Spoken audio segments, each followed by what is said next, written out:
Good morning, everyone. My name is Ron Levine from Mindfulness and Blue Jeans. I've been practicing mindfulness and insight meditation for almost 25 years. And I was introduced to the practice during a time when I was dealing with clinical anxiety and depression and a raging panic disorder that had blown up into agoraphobia. I was on disability, unable to leave my house, and was fortunate enough to be paired up with a psychologist who, even back in 1998, was several decades deep into practicing mindfulness and insight meditation, long before these became the flavor of the month, right? And that was my introduction to this practice and the start of this phase of my journey. And it has worked out very well for me and continues to do so. And now it's my pleasure to be able to teach others. As I make my way on my journey, I can shine a little light on other people's paths as well.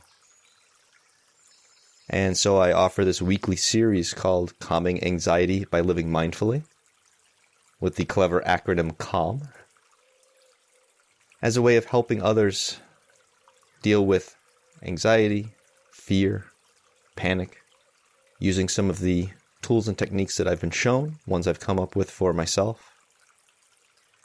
And I'm looking forward to today's session as always. I'll be introducing a technique that I use pretty often and I found to be very helpful over the years. Let's go ahead and jump in, okay?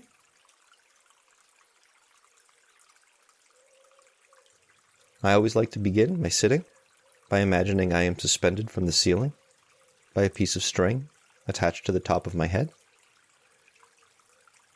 as a nice cue to sit up straight, without adding any extra tension to do so.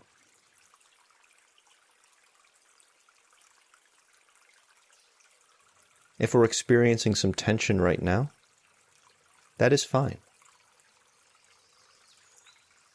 That is completely fine. Tension is allowed to be here.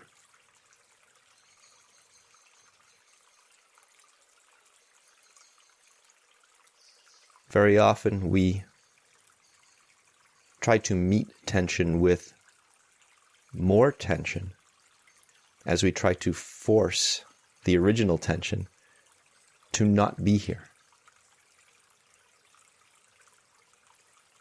We think it's not allowed.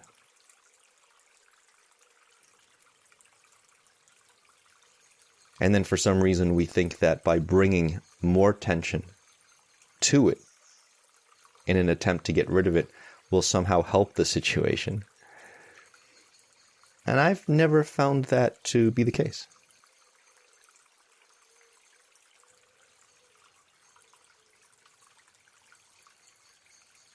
And so rather than trying to change the tension, we can change ourselves, change our perspective,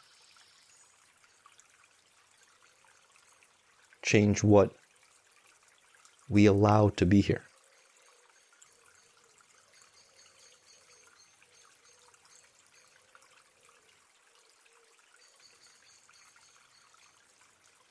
And speaking of things that are allowed, I also like to notice what is beneath me, what is supporting me. A chair, a cushion, floor. Something is holding me up, and I can allow it to do so.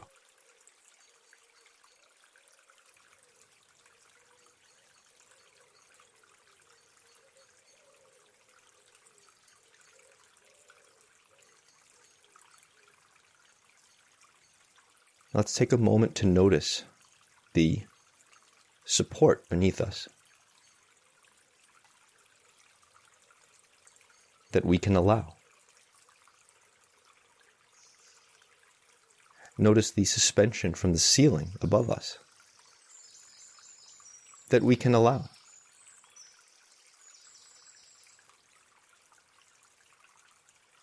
And notice whatever happens to be in between the two for us right now, that we can also allow.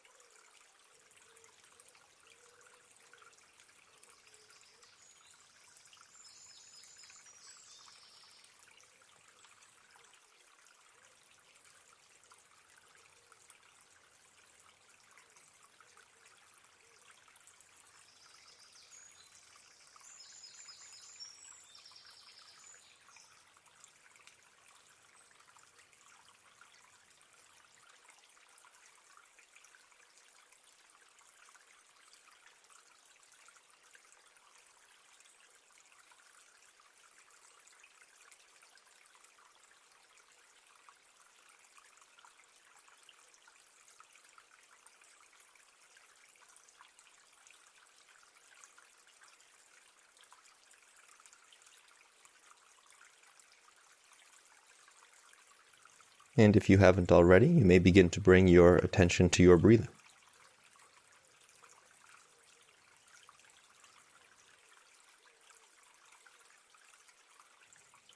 And very often we begin to shape or control our breathing when we bring our attention to it. Sometimes because we think our breathing has to be a certain way for our meditation practice. Sometimes because it's just simply quite difficult to not begin to exert some kind of control or shaping over the breathing when we're paying attention to it.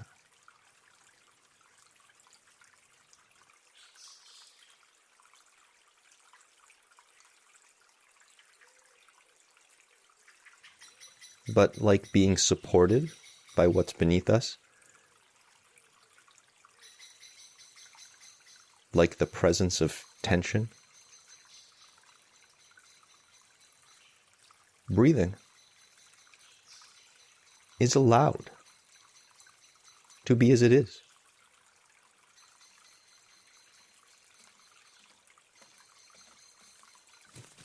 Our meditative breath is simply the breath that is happening as we are meditating.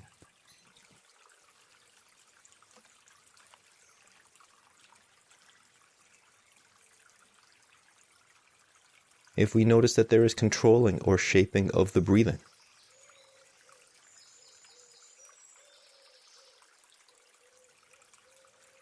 that can be allowed.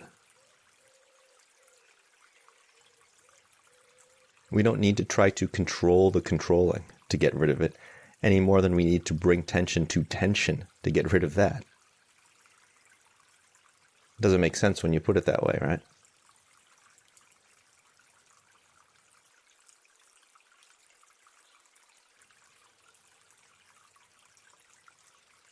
In this practice, we are cultivating our skill of seeing what is here more clearly.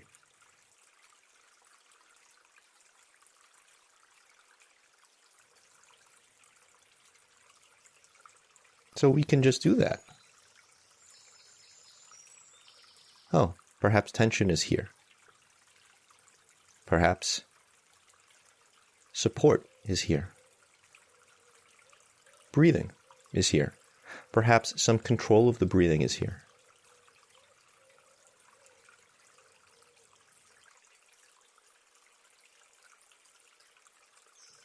The process of watching these things is here.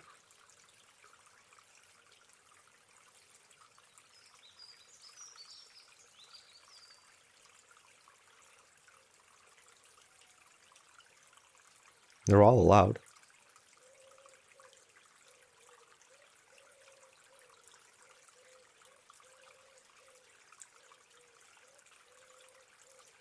Which is a good thing because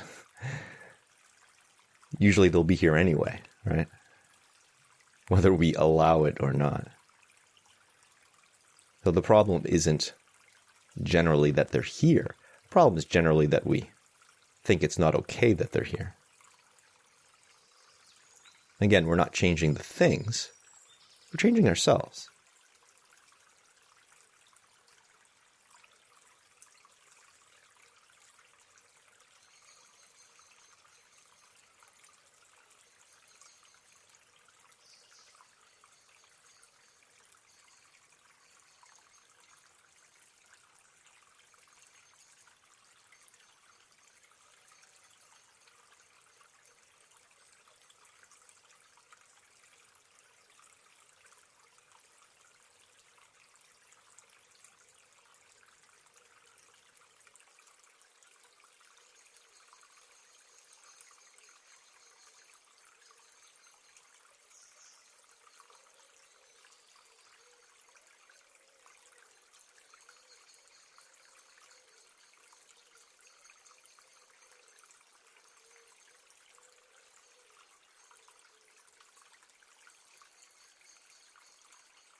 Now, one of my favorite visualizations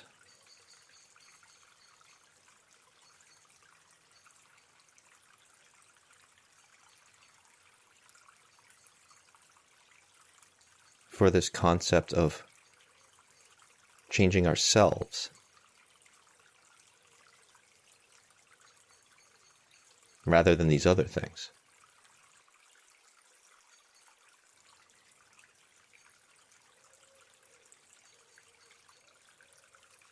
is that of some sediment that's been stirred up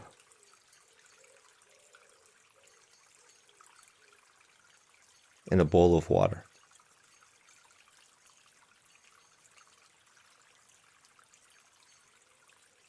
It's all swirling around, agitated.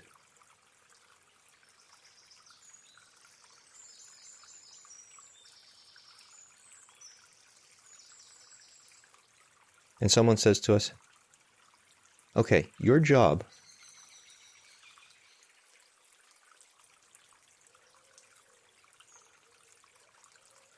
is to make that sediment settle to the bottom of the bowl.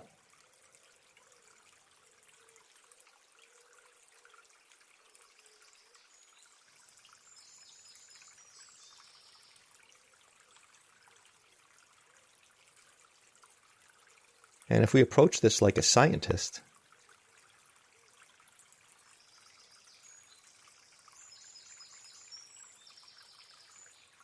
observing cause and effect,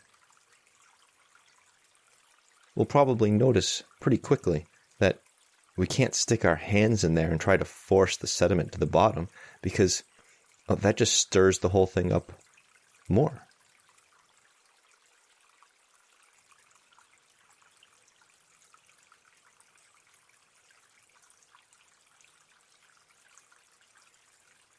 At some point, we realize all we can really do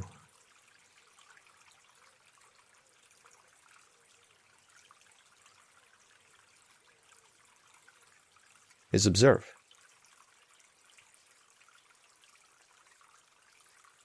Not interfere.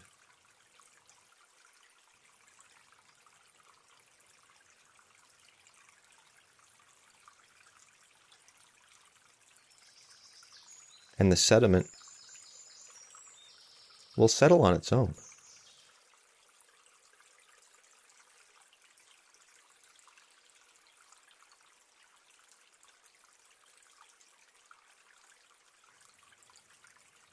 And it may not settle as quickly as we want it to, perhaps.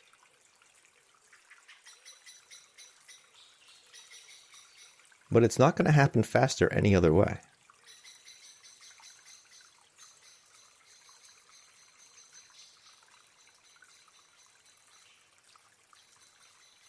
So we're not working on changing the sediment, the bowl, the water.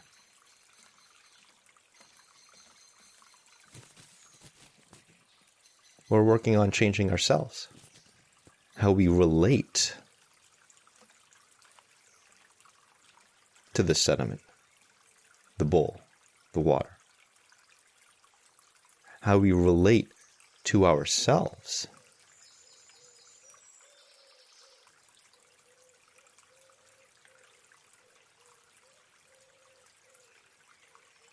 In the process of learning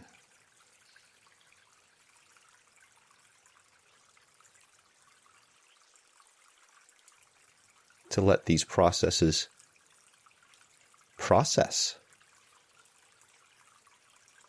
to play out, to be.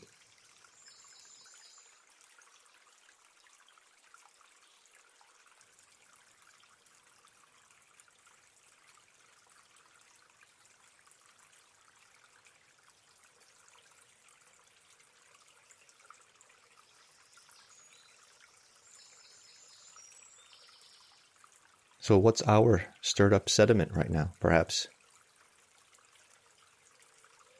a bunch of thoughts. Perhaps one particular recurring thought. Perhaps an emotion. Perhaps a physical sensation. Perhaps a combination.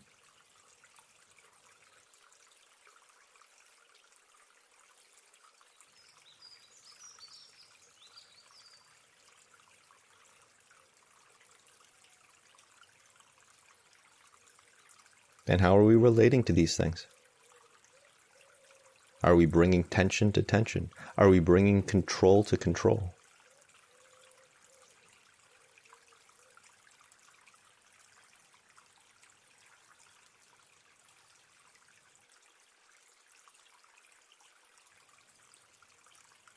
Or are we allowing?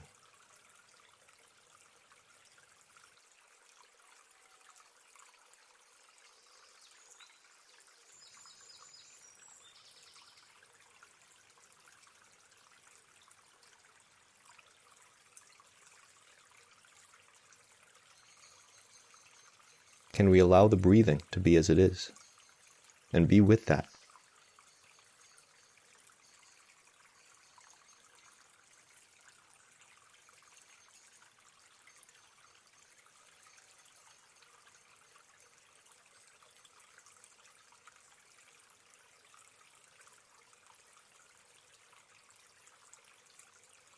And see how it settles.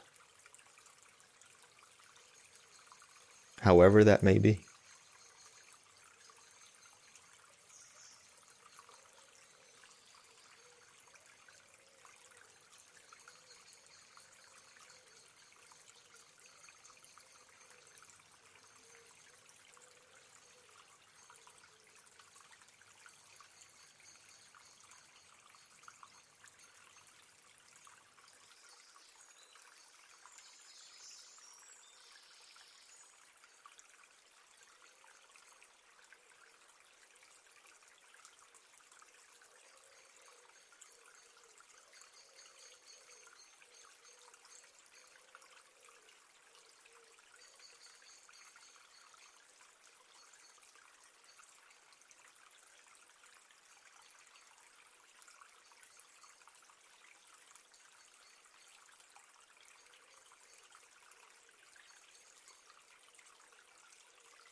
As we're learning how to manage the swirling of this sediment, there will be times, sometimes a lot of times,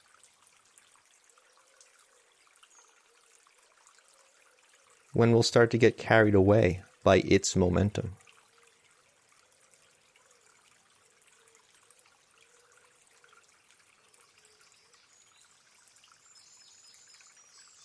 That's why we practice. To get a little better at catching it a little sooner.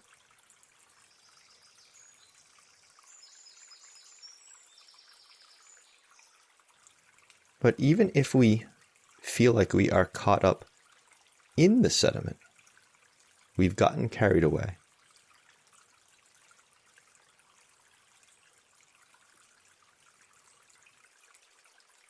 that's fine too. Not necessarily comfortable, not necessarily ideal, but still observable, still workable.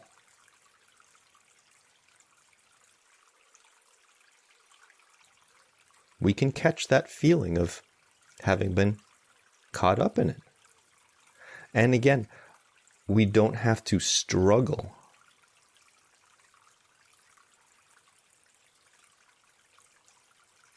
to attempt to extricate ourselves from it. Because, again, what's that going to do? Stir it up more. And if we're in it, do we really want to stir it up more? So even feeling like we're caught in it, even that is allowed. If that's where we find we are, okay. That's where we are. Let's work with that. What is our relationship to that?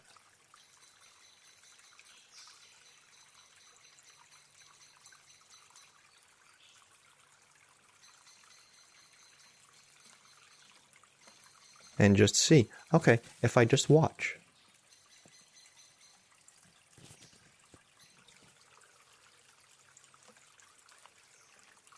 What happens? What plays out?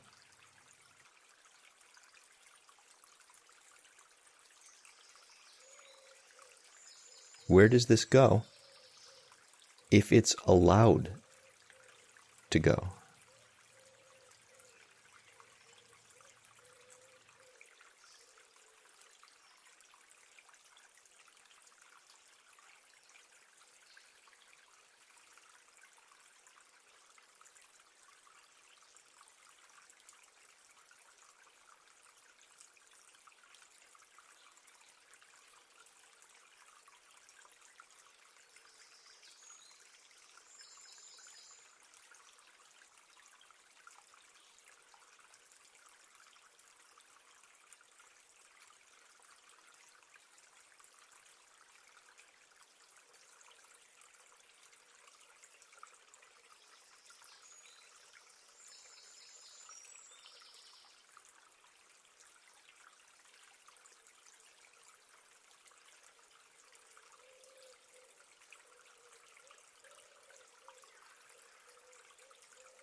As you go through the rest of your day,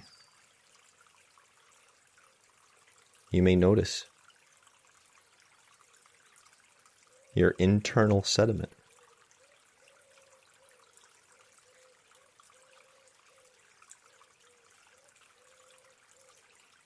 Perhaps the world's external sediment.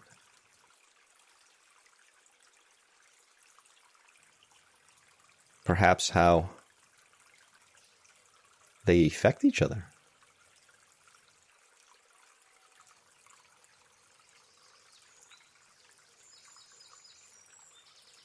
Which is really based on what? How we relate to both of them.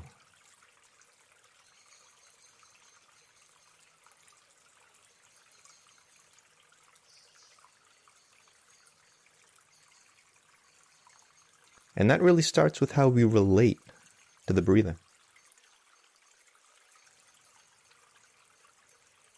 So I invite you, when you notice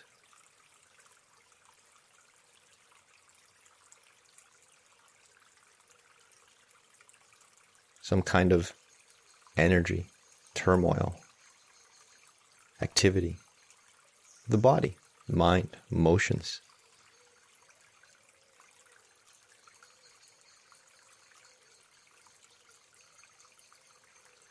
come to the breathing and allow and notice. And see how things play out.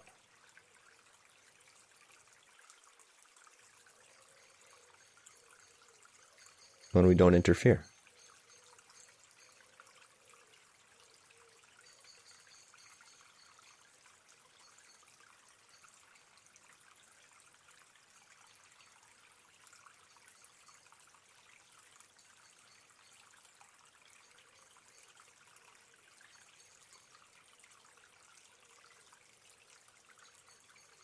This is part of our journey toward clear seeing.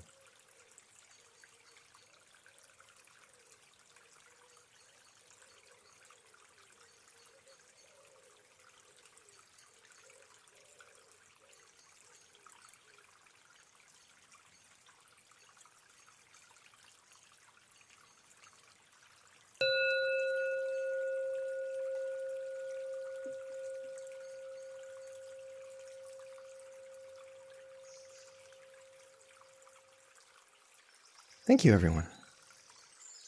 I will hang on here for a few moments if anyone would like to share anything in the chat.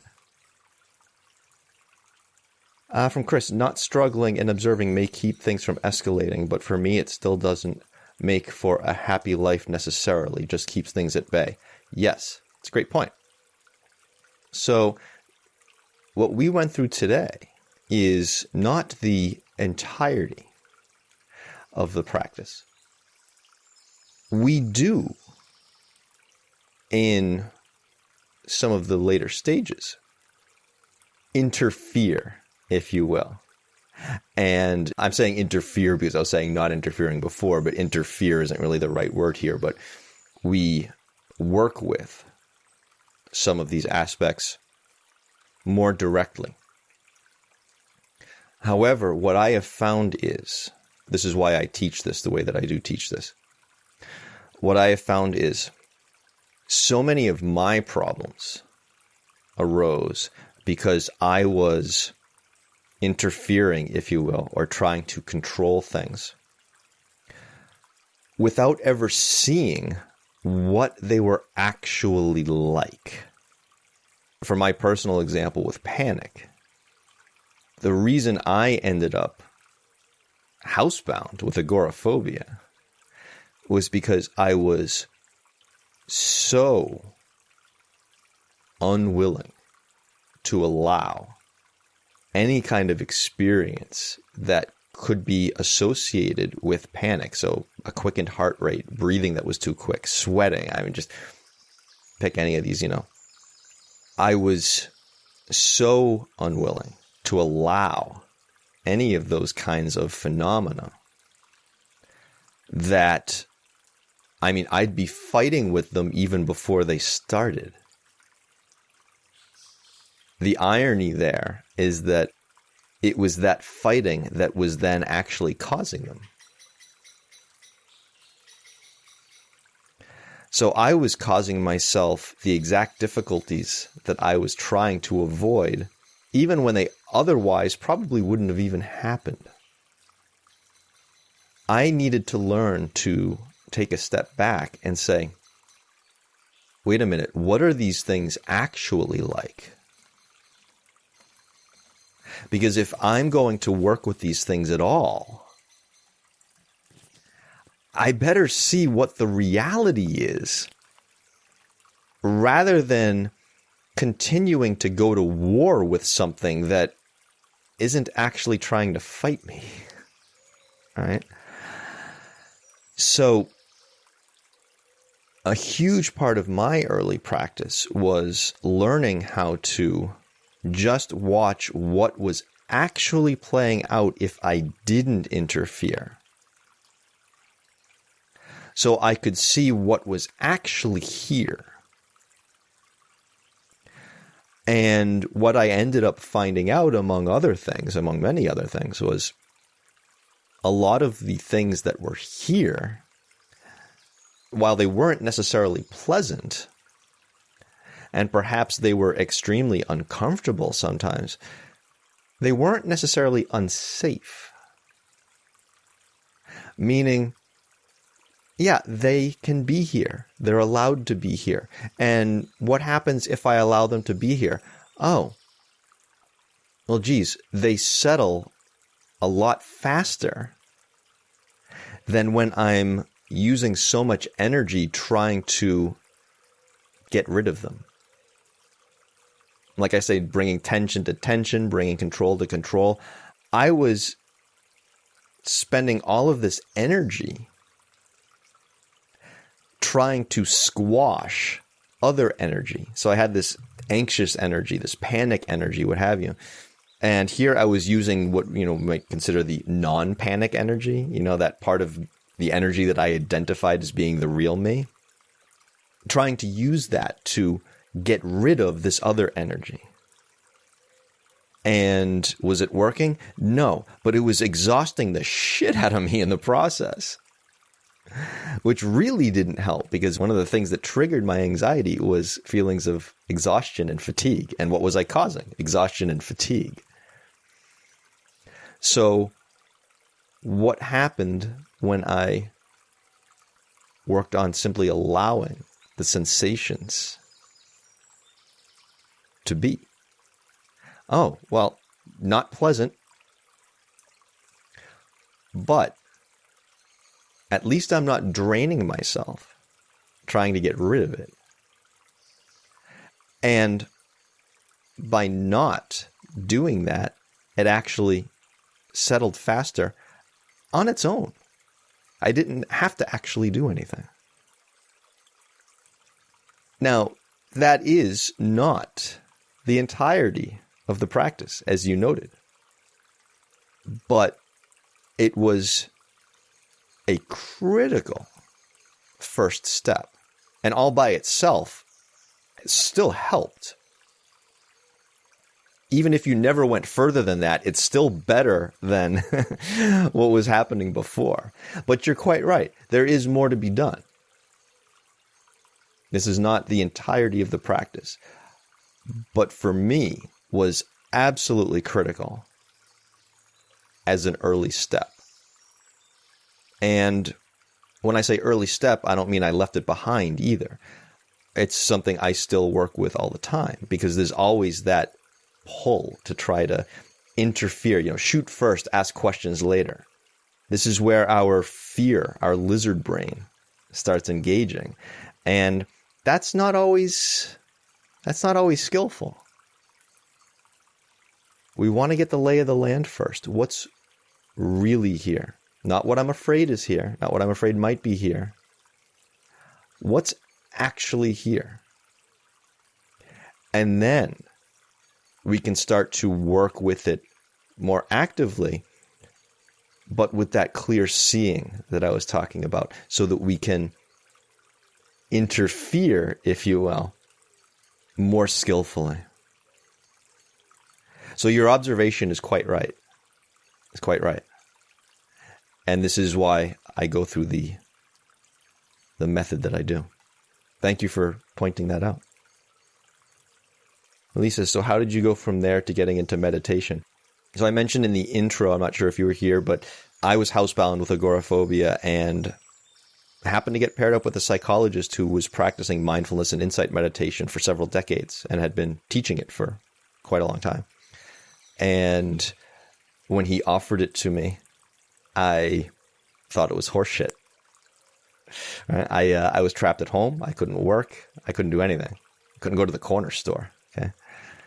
And this guy's talking about, watching the breathing and stuff. I'm like, the hell is this?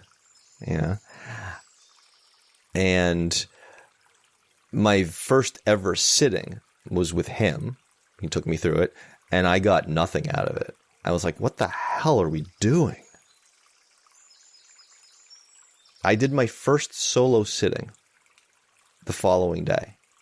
I figured, he didn't give me anything else to work with at that point, and I was sitting at home panicking all day anyway. I was like, okay, I'll give this a shot, at least long enough I can go back to him in a couple of days and say, okay, dude, this didn't work. Can we move on to the real treatment now?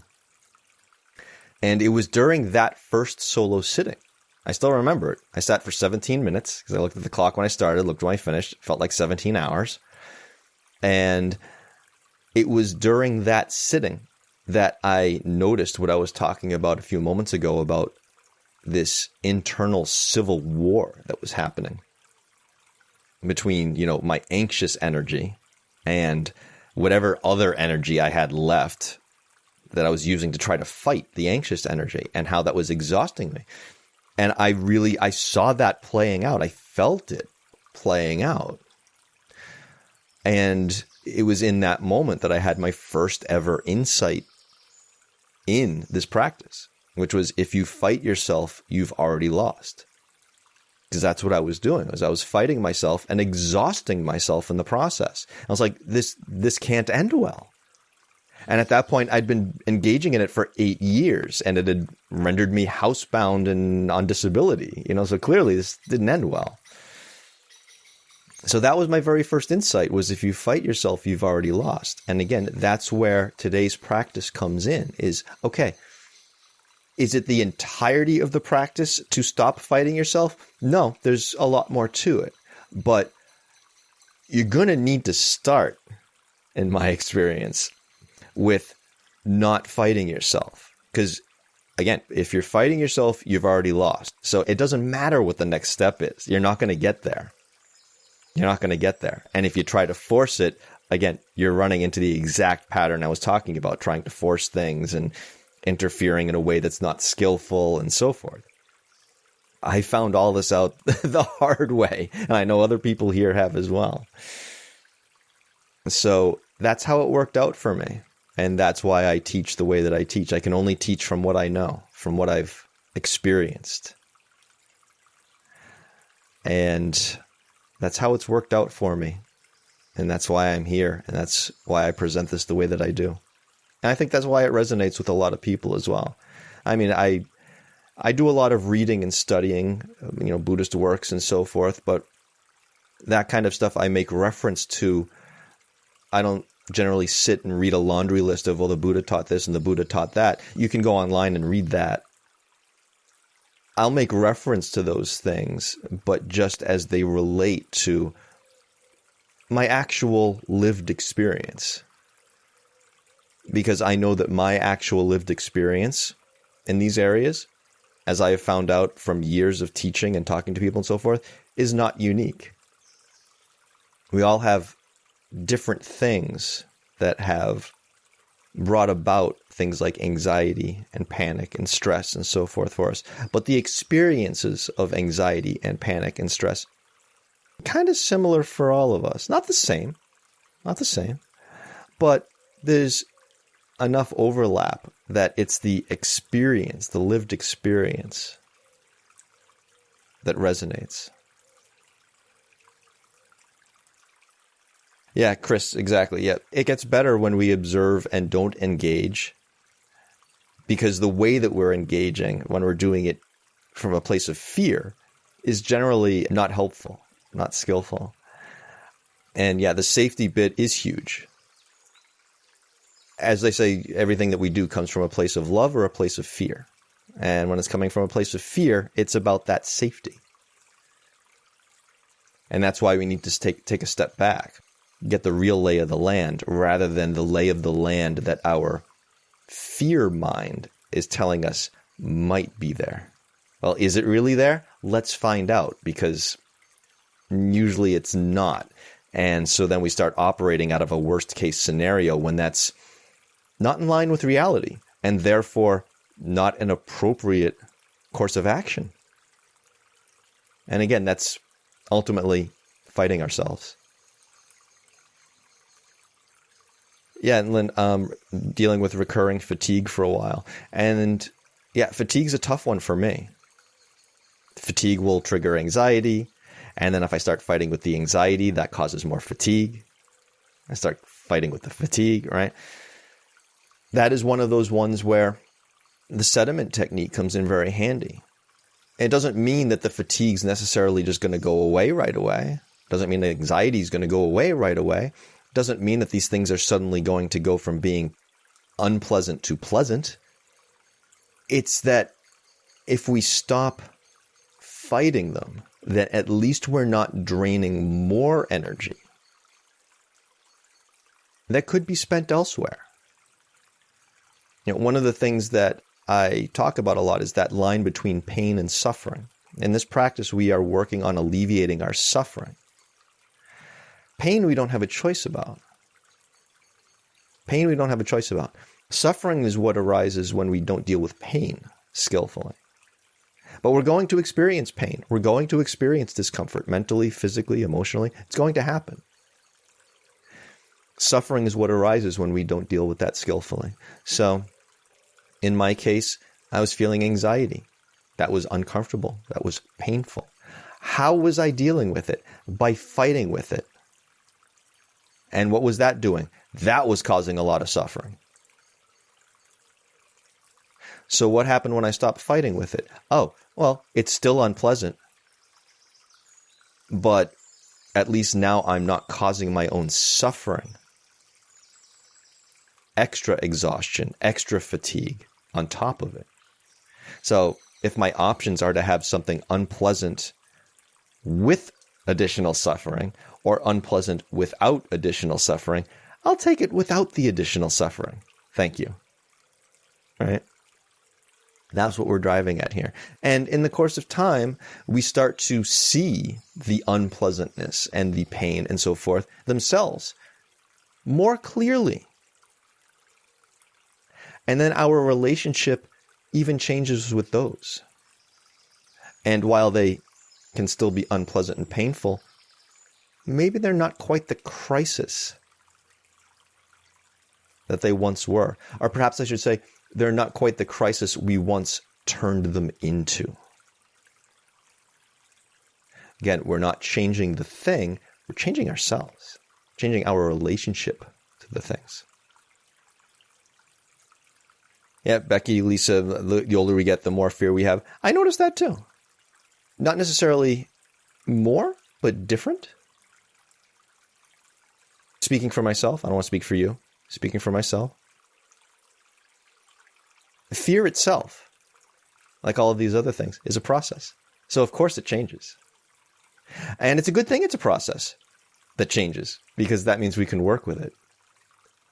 And this is why the practice is so critical. I'm sure my relationship with fear would be incredibly different if I hadn't started this practice almost 25 years ago. My relationship with things has changed so much. I mean, I'm a lifelong needle phobe who now enjoys acupuncture and has a tattoo. Like, what? I've done allergy testing. Stuff I would never have considered. I'll go do now, voluntarily, because my relationship with unpleasantness has changed so much.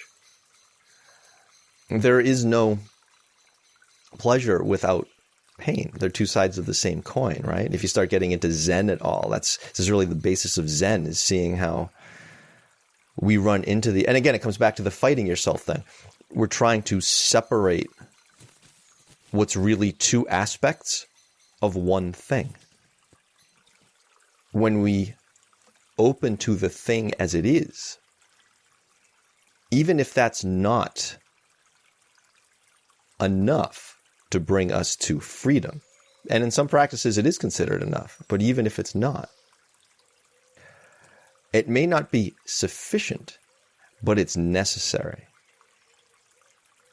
It's still a crucial first step, is developing that clear seeing so that we know what we're actually dealing with. And then we can have the clear seeing to see how we're actually dealing with it. And say, okay, is this working? Is this working? And if not, what do I change? Again, like the scientist with the glass of sediment. Is sticking my hand in here working? No? Let's try hanging back and see what happens. Oh, give it a few minutes. It starts to settle on its own. So let's try that. Setting different causes and conditions, seeing what the effects are. This is what the Buddha taught. This is karma. Setting the causes and conditions, seeing what the effects are. Clear seeing. Yeah, Chris, about mindfulness not being about alleviating pain.